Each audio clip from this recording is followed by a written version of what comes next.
Hey everyone, welcome to this July weekly Plan With Me video. Here's one of the weekly spreads we'll be working on today, but before we get started with that, we need to go back in time a little bit to this first weekly spread. The art for this weekly will be done with alcohol markers as I had done with the July monthly art.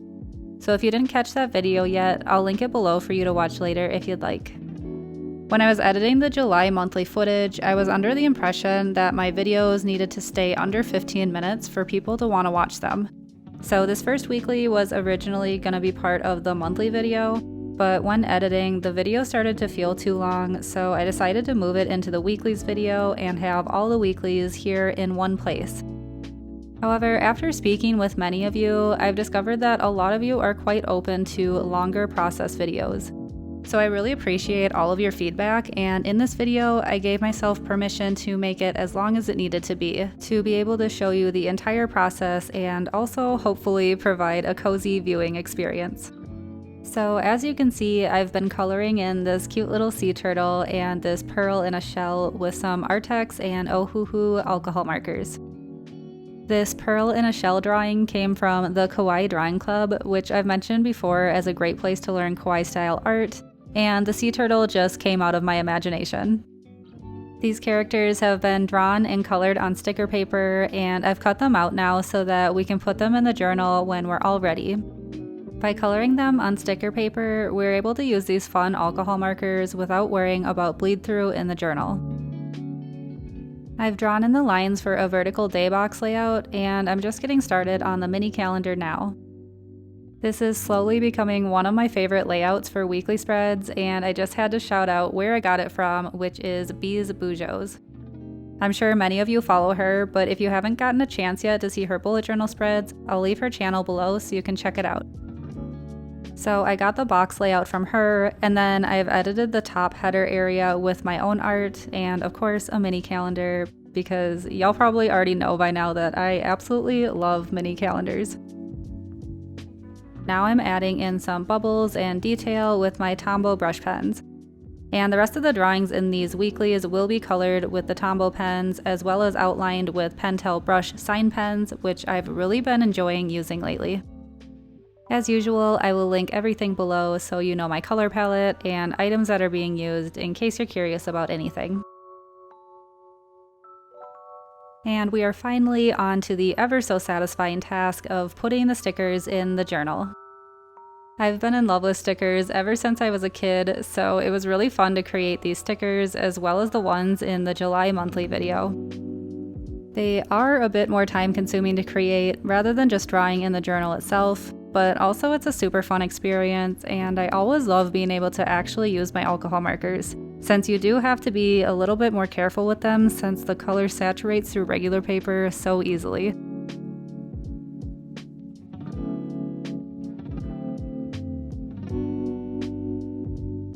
I've colored in the day box headers and added in the days of the week, and now I'm just adding some highlights onto the bubbles.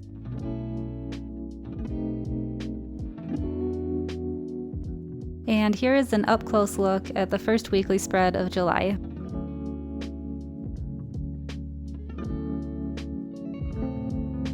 Here you can see somewhat how I used the planner, since I had already started using this first weekly spread before I started recording the remaining weekly spreads for the month. I guess I didn't plan that one out too well. I'm drawing in the stingray from the cover page again because I thought he was so cute that he just had to make another appearance. And if I'm being honest, I was also curious how he would look using water-based markers.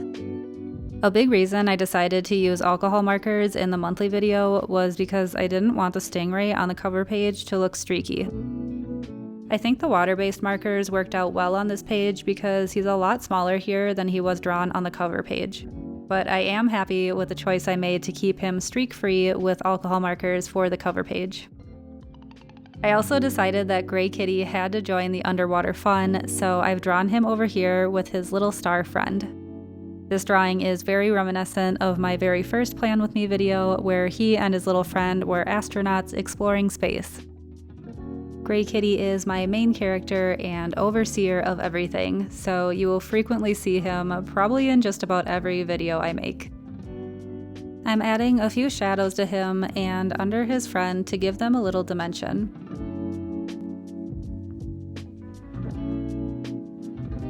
And here I'm using a white Posca paint marker to brighten up the whites of the eyes and round them out a little bit. And giving the star a happy little face.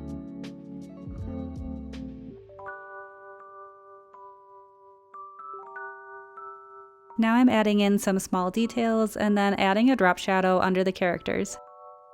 I feel like this adds a lot to make these characters pop off the page.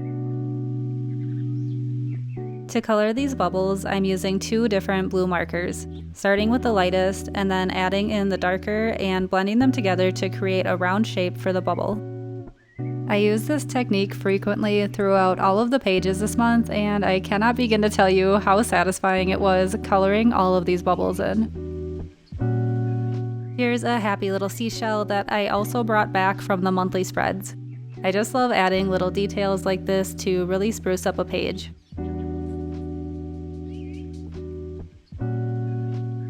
I'm writing July in this pretty periwinkle color and finally using these Pentel brush sign pens for what they're actually intended for, which is lettering. But they're just so fun to use for outlining characters as well.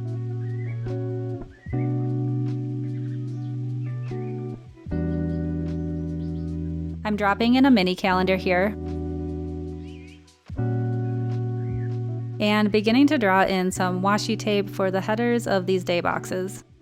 I have 1 box for each day of the week, and then I have a box under the calendar that I've just left blank and I will use however I see fit when the week comes around. I already had a note section, so I didn't know what to do for that one. Maybe it'll turn into a sketch of something, maybe it'll become a gratitude box, only time will tell. I'm checking really quickly for any bleed through because I layered up the lettering for the days of the week about 3 times and thought maybe it would have bled through. But luckily it didn't. I've been very impressed with this journal and have only once seen the lightest bleed through, and it was because I was being very excessive about using a marker repeatedly in the same area, and so it was to be expected, but still hardly noticeable. This journal paper is 180 GSM and has really stood up well against my coloring and usually writing the days of the week 2 or 3 times over. I'll leave a link to this journal below in case you're looking for an affordable journal that holds up to markers very well in my opinion. Moving on to week 3, which is one of my favorite layouts. Again, I'm using the box layout that I got from B's Bujos and varying up its placement and the art around it. I'm using this green and blue-green color to draw in some seaweed at the bottom of the page here. I often enjoy when my drawings overlap the day boxes a little bit. I just think it's such a cute look, and honestly, I'm usually working most of the day on Sunday anyhow, so losing a little bit of space to the art is no big deal. I really enjoyed this green and blue-green color, and I haven't actually used them a whole lot prior to this theme. So these colors will definitely be added to my somewhat go-to pastel color palette that I often find myself drawn to using for most of my art. I'm just drawing in a few shadows here to give the seaweed a little bit of dimension.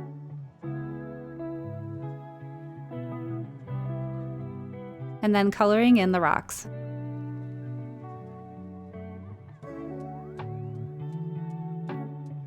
And now I'm just drawing in this mama fish and her baby fish. I imagine seaweed must be like an epic playground of fish, so this little guy must be pretty excited to get over there and check it all out.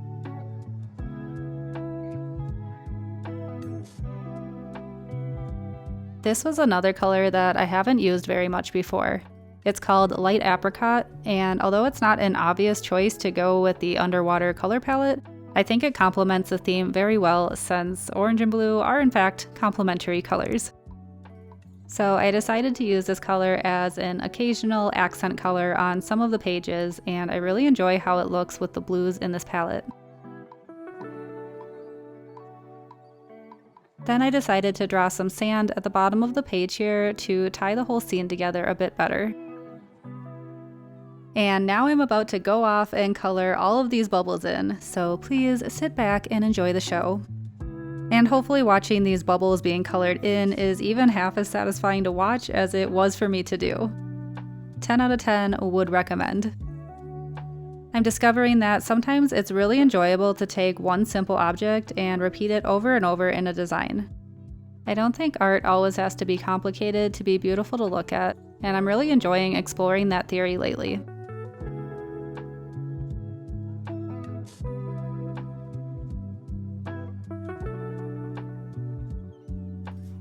I drew in some lines over here to have a space for notes or random thoughts during the week. And then I'm coloring in the header with this blue-green color that I absolutely love. I am beginning to write in the days of the week, but I initially grabbed the wrong colored pen and decided to use the periwinkle color instead for more contrast against the blue-green background. I could have tried to mask the mistake better by doubling up all of the numbers and words across the headers. However, I really enjoyed the lighter look of the brush pen and felt that if I doubled up the letters, it would become too dark. This is where I'm learning when not to correct my mistakes, because sometimes overworking a mistake can actually draw more attention to it. So I let this one go, and honestly, I barely even notice it when I'm looking at the pages now. However, I am about to notice that I highlighted the wrong week on my mini calendar, but that mistake I found an easy solution for.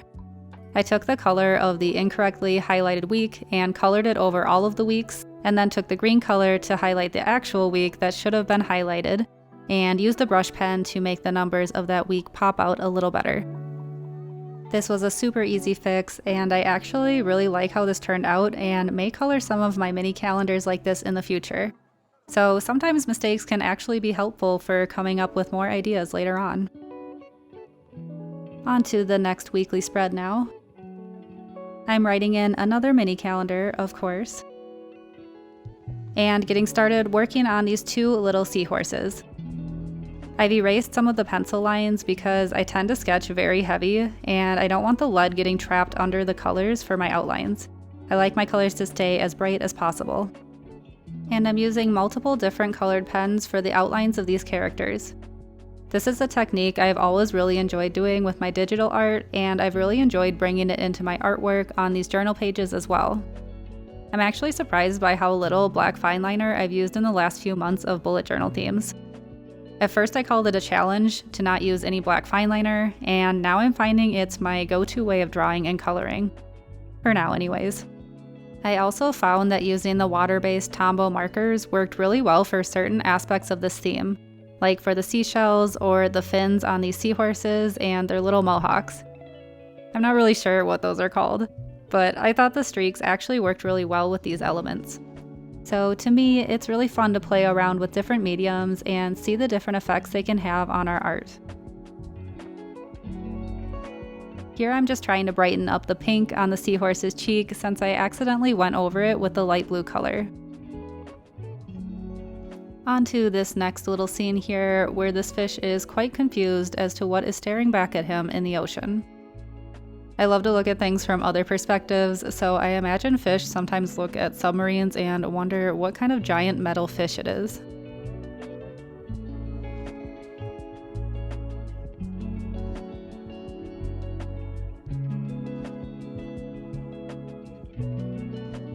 Coloring in some more bubbles here.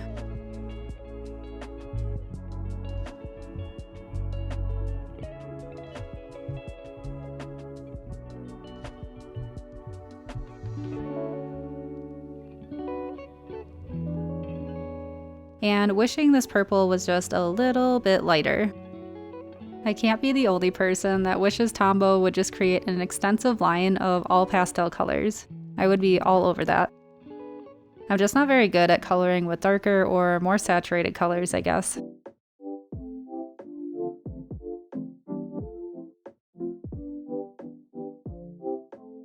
It got a bit challenging coloring in this part of the submarine and working around the little dots.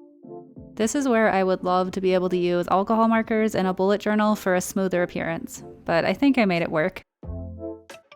I also really enjoyed the effect of adding the shadows on the submarine. It's amazing how a few simple lines can add so much depth to a simple little drawing like this. I was a bit hesitant to draw shadows around my seahorses at first, but after seeing the effect it had around the submarine, I decided to go for it. Now I'm just drawing in the day boxes for a horizontal layout this time. I have 6 boxes here where the weekend will share a box since I'm usually busy working and don't have a whole lot to write down for those days. One day I'm going to change all of that though. I'm coming in with this pretty color again to write in the days of the week for each box with a cursive type of font.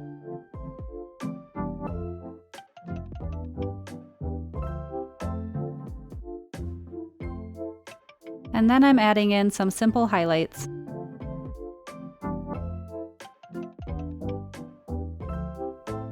As well as the drop shadows around the boxes. Then I debated for quite a long time really, if I should add lines in the boxes to break them up a little bit. And eventually I decided, yes, definitely we need lines. And I think they tied everything together nicely. And now for our final weekly spread, which is the end of July going into the first week of August. I came up with this box layout a few months ago for the weekly spread of April going into May, and I really loved the layout. So I decided to bring it back this month. I think it works really well for weeks that are split between 2 months because I have space for both mini calendars as well as plenty of room for doodles or notes along the side of the page.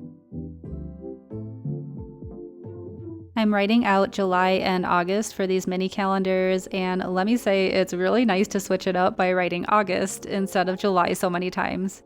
But also, how is it almost August already?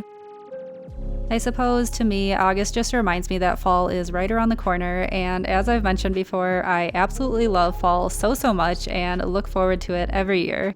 But still, let's not fly through the year too fast. I'm drawing in all of the bubble shapes now, and you know what's coming up next. Lots of coloring and blending to make these bubbles look more like bubbles. I really enjoyed using these both at the top of the page for the week 3 design as well as vertically down the sides of these pages. I also decided not to draw a box around them to contain them, but their space is kind of implied by how some of the bubbles are squished on the sides or where a corner would be had I decided to draw a box around them. It's like they're sitting inside an invisible box, or maybe we're looking at them through a narrow window. I don't know, but I like the way it turned out.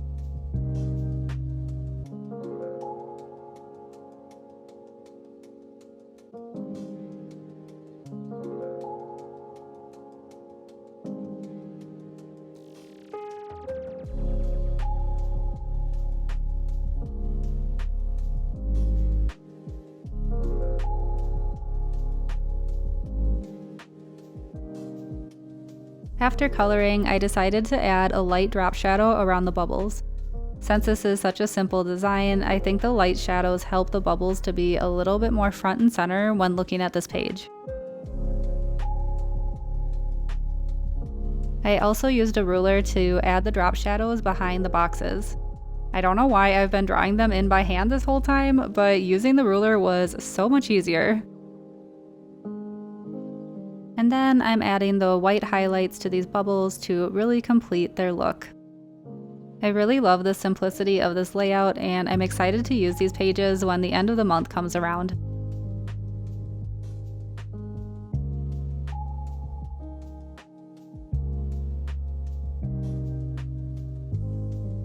And now for the final flip through of all of the July weekly spreads. This theme was super fun for me. I loved creating all of the characters and really enjoyed how the underwater color palette turned out. Again, if you haven't had a chance to see the July monthly video yet, that will be linked in the end cards right after this. Thank you for joining me today, and I will see you all very soon.